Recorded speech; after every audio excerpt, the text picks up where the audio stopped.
नमस्कार, capital TV देख रहे हैं आप। मैं हूं आपके साथ पूजा। बड़ी खबर अमरावती हत्याकांड से जुड़ी हुई आपको बता रहे हैं।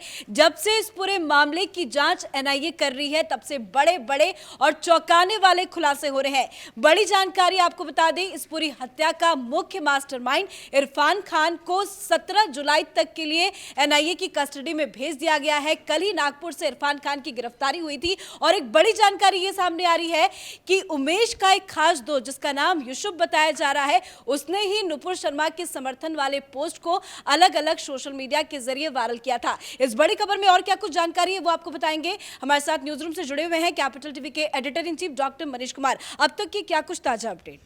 देखिए, ये जो दोनों ही घटनाएं उदयपुर और अमरावती से जो एनआईए की जांच से अब जो खबरें आ रही हैं, वो हिंदुस्तान की सरकारें, राज्य सरकार हो या केंद्र सरकार हो, पुलिस महकमा, खुफिया एजेंसी और तमाम सिक्योरिटी एजेंसीज के लिए नींद उड़ाने वाली खबर है। पहली चीज़ ये, जो अभी जो ताज़ा खबर आ रही है कि जो इरफान खान शेख नाम का जो व्यक्ति, उसे मास्टरमाइंड बताया जा रहा है। वो मास्टरमाइंड इसलिए बताया जा रहा है कि उसने ही इस पूरे हत्याकांड का पूरा प्रारूप तैयार किया। 21 लोगों को उसने इस पूरे प्लानिंग में इन्वॉल्व किया। क्यों किया, कैसे किया, वो मैं आऊँगा उसके पूरी कहानी पे। लेकिन इस पूरे घटना में जो अमरावती में हुआ है, ये इतनी शॉकिंग है कि लोगों को इंसानियत पर से भरोसा उठ जाए। उमेश कोले साहब ने एक पोस्ट शेयर की, उसके बाद यूसुफ नाम के एक शख्स ने उस पोस्ट को इरफान खान के पास भेजता है। वो क्यों भेजा? वो इसलिए क्योंकि वो ये नहीं समझ सका कि ये उसकी जान को हार्म पहुंचाने की बने हो सकता है। अब वो आतंकियों से उसका ऑलरेडी उस तरह का ये था कि भाई एक व्यक्ति ने नुपुर शर्मा का समर्थन किया है, इसको सबक सिखाना है, सर तन से जुदा करना है। अब ये यूसुफ कौन था? तो ये जो यूसुफ भाई साहब हैं, ये उमेश कोले साहब के 16 साल से मित्र थे। घर आना जाना, शादी, परिवार, सब कुछ एक साथ। अंतिम संस्कार में भी और अंतिम संस्कार में भी पहुंचा कि ताकि किसी को ये भनक न लगे। और पुलिस वहाँ की, उसने कह दिया कि ये तो लूट का मसला था। अब एनआईए की एंट्री हुई है, तहकीकात शुरू हुई है, तो वहाँ की पुलिस, अमरावती पुलिस, उसके कमिश्नर, उस सब के बोल बदल गए हैं। सरकार बदली और इनका पूरा सारा कुछ जो चाल चरित्र, चेहरा बदल गया इस पूरे केस का। अब पुलिस भी कह रही है कि नहीं नहीं, तो फेसबुक पोस्ट के लिए ही जो है, एक सोशल मीडिया पोस्ट की वजह से ही उसको उसकी हत्या की गई है। अब इस व्यक्ति ने इसकी कदर नहीं की कि वो अपने 16 साल पुराने रिश्ते की जान को जोखिम में डाल रहा है। अब ये इरफान के पास ये मसला पहुंचता है। अब यहाँ से और भी कहानी में ट्विस्ट आता है कि जब मालूम चलता है कि जो इरफान है ये एनजीओ चलाता है। अब ये एनजीओ वाले तो बड़े खतरनाक होते चले जा रहे हैं।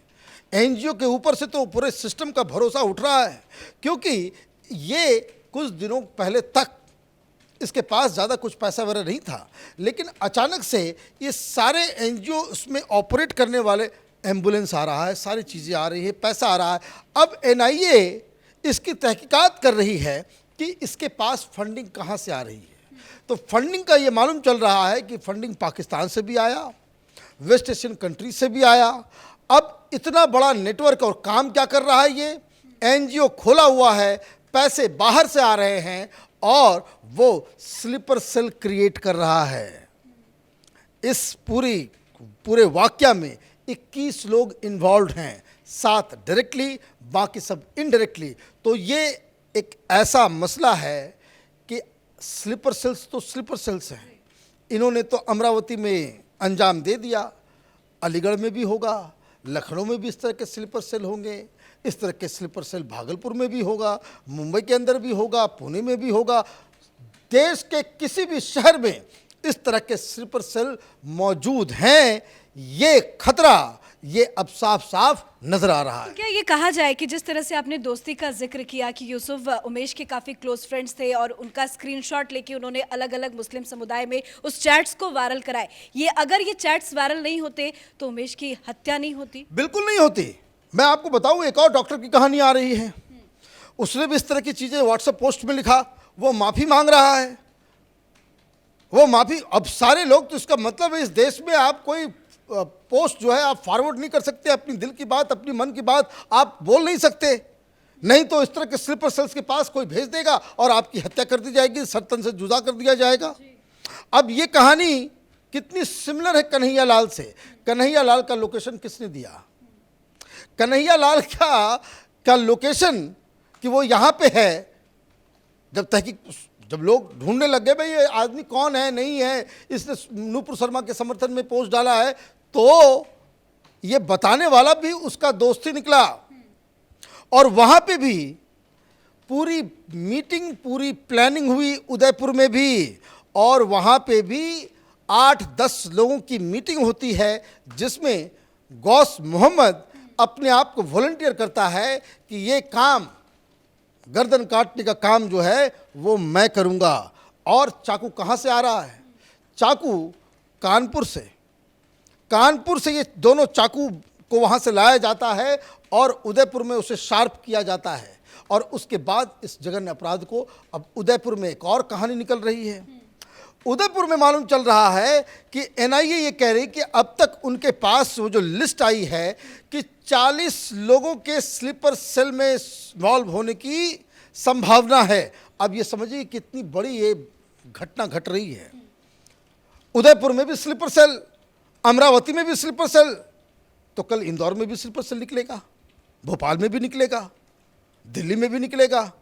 यह हर जगह जो स्लीपर सेल पाकिस्तान और विदेशी फंड के द्वारा जो क्रिएट किया जा रहा है, ये तो बहुत बड़ी, इसको कह सकते हैं कि चेतावनी है, चिंता है। और मैं बार बार, जो कैपिटल टीवी के दर्शक होंगे वो मैं पहले दिन ही कन्हैया लाल की हत्या के बाद ही कि India has been put on notice by the Islamist, ये जिहादी ग्रुप, ये पाकिस्तान के पैसे पे पलने वाले ये दलाल किस्म के लोग, इन लोगों ने हिंदुस्तान को नोटिस पे डाल दिया है।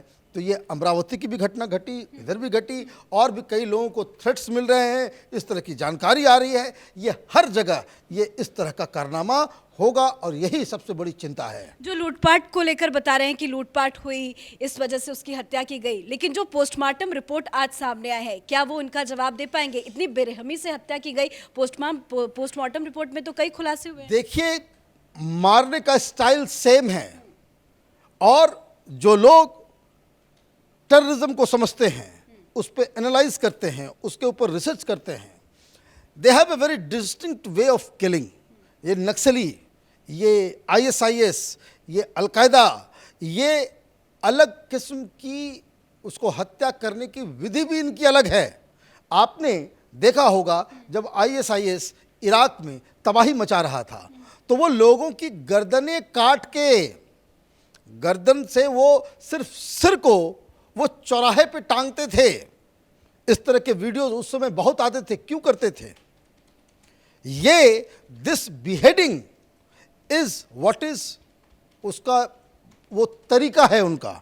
उनको लगता है कि यही तरीका है, यही उनको प्रीच किया जाता है, यही उनको बताया जाता है। अब कौन बताता है, कहाँ से ट्रेनिंग मिलती है, क्या किया जाता है? तो इसके लिए बार बार इस बात को हम लोग कहते आ रहे हैं कि जो तालीम दी जा रही है रिलीजन की, ये मौलवी मौलाना जो समझा रहे हैं वो क्या बता रहे हैं, इसकी ज़रूरत है जानने की, और उसके ऊपर निगरानी रखने की आवश्यकता है। और उदयपुर के केस में एक और बड़ा खुलासा हुआ। ये जो 7-8 लोग जो पकड़े गए हैं, जिसके बारे में हम लोगों ने सबसे पहले उस दिन ही हमने कहा था कि उदयपुर में एक मीटिंग हुई थी, 7-8 लोगों ने मीटिंग करके, जिसमें गौस मोहम्मद ने अपने आप को वॉलंटियर किया था।